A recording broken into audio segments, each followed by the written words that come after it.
Hi, this is Melody with Crew. Imagine yourself on an appointment with a student who's attended your meetings and has some questions about spiritual things. You're at your favorite coffee shop, just hanging out and talking. It's time now to bring them around to the purpose of your visit. But how are you going to do that? Moving from banter into a gospel conversation takes a little practice and can often feel unnatural. So today, we're going to look at one way that you can turn chit-chat into an opportunity to share your faith. But before we get there, let's rewind and remind ourselves of 4 principles shaping this transition. Number 1, don't apologize for bringing up spiritual things. It's as natural as asking who won the game last night. Number 2, pray before you launch in. Ask God's favor on His message and responsive hearts to those listening. Number 3, bring along an involved student to model how it's done so that they can do it later on. And number 4, practice your transitions until it sounds natural. Now, what we're going to be looking at today is something we call the triangle diagram. The triangle diagram is really effective in helping us transition from normal day-to-day conversations into a spiritual conversation.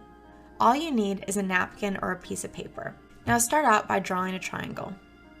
You can say something like this: most people are looking for fulfillment in their lives, and to find it, a balance needs to be established in 3 major areas. You can even ask them what they think those 3 areas are. Now, as you start to go along, on one side of the triangle, write out mental and ask them, how does the school help you mentally?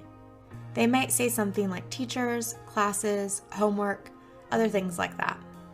On the next side, write physical, and then involve them again by asking them, how does the school help you develop physically? They'll probably talk about their coaches, PE classes, sports, and other activities. Now, on the base of the triangle, write spiritual. How about the spiritual area? Does the school help you there? Most students will admit that the school isn't a place for spiritual growth. That's when you get the opportunity to talk about Crew.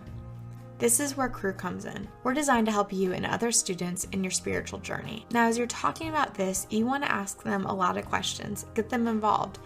So you can follow up this conversation by asking them, what do they think it means to be spiritually fulfilled? And ask them, where do they go for their spiritual fulfillment? Based upon how they answer, you can ask them if they wouldn't mind you sharing where you get spiritually fulfilled and what it means to be spiritually fulfilled. This is where you get to talk about how for you to be spiritually fulfilled means to have a relationship with God, to know Jesus Christ. As you're talking about the gospel and your story, ask them if anyone has ever explained to them how they can know God personally, and if they'd be interested. On a side note, check out the testimony video for how you can use your personal story in a conversation. One more thing to remember, as you continue to share and learn to lean on the Holy Spirit for guidance, you might find that you need more time to build the relationship with a student before sharing the gospel. So maybe after they talk about where they go for spiritual fulfillment, or what it means for them to be spiritually fulfilled, you wrap up the conversation and ask them if next time when you get together, if you can talk about where you go for your spiritual fulfillment and what it means for you to be spiritually fulfilled. You can also ask them if they would like to know how you begin a relationship with God. We'd like to say in Crew that we take the first good opportunity to share the gospel, and tools like the triangle diagram help bring Christ into focus, part of the most important conversation that we'll ever have. Until next time, this is Melody with Crew.